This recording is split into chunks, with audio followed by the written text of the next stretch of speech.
When Amaka first saw the house, she thought it was a dream come true. A three-story mansion with a breathtaking ocean view, marble floors, and chandeliers that looked like they belonged in a palace.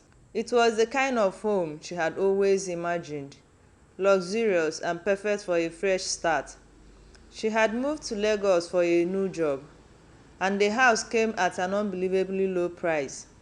The agent, a man named Mr. Uche, assured her there was no cash, that the owner just wanted to sell it quickly.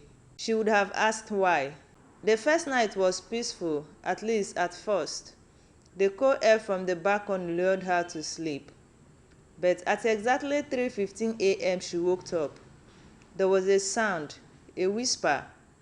At first, she thought it was the wind, but the voice was distant, a woman's voice, soft yet desperate. "Come out. Please run." Amaka shot up in bed, her heart racing. She turned on the light and searched the house, but everything was still.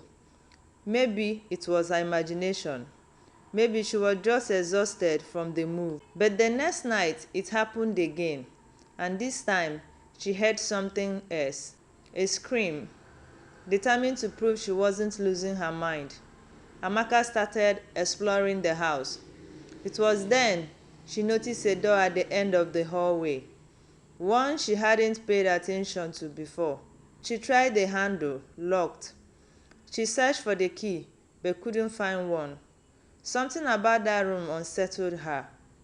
It felt wrong, as though something inside was waiting. She called Miss Uche, and Miss Uche told her to forget about that room, that the former owner just used it for storage. "Can you bring the key?" Amaka asked. Miss Uche said he didn't have the key. That was the first time Amaka felt true fear.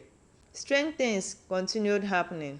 At night, she would hear footsteps on the stairs, but when she checked, no one was there.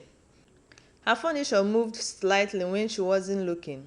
Her reflection in the mirror didn't always match her movements. One night, as she brushed her hair in front of the mirror, she noticed something chilly.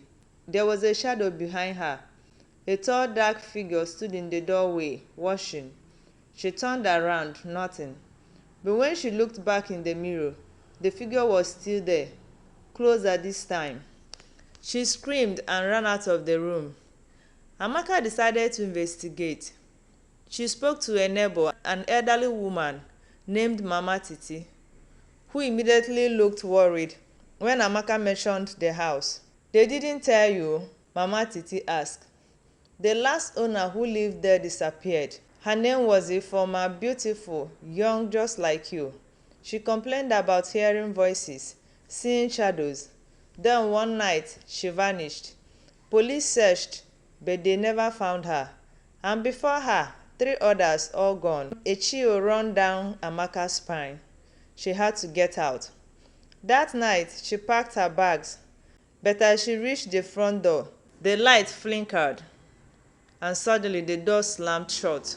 The house didn't want her to leave. She tried the windows, locked. She tried her phone, dead.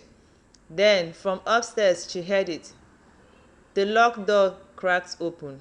A voice whispered, "Come upstairs, Amaka." Her legs moved against her will. She climbed the staircase, each step heavier than the last. The hallway was dark, but the open door at the end glowed faintly. She stepped inside. The room was cold. A foul stench filled the air. Old furniture was covered in dust, and on the far wall was a large mirror. But this wasn't an ordinary mirror. Inside, she saw them. 4 women, pale, wide eyes, trapped. One of them stepped forward. "Ifeoma, he's coming," she whispered. Amaka turned. A tall, faceless shadow loomed over her. It had no eyes, no mouth, just darkness. And then it lunged. Amaka screamed and ran. The house shook. The walls cracked. The whispers turned to shrieks. She reached the door and yanked at the handle. Locked. The shadow was behind her, closer. She banged on the door. "Please." Then banged.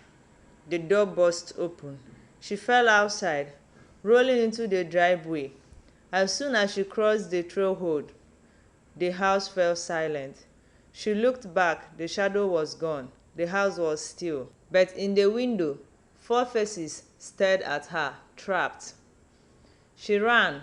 Amaka never went back. She left Lagos, abandoning her new job. Months later, she saw a news report. Young woman disappeared inside Banana Island mansion. A new tenant, another victim.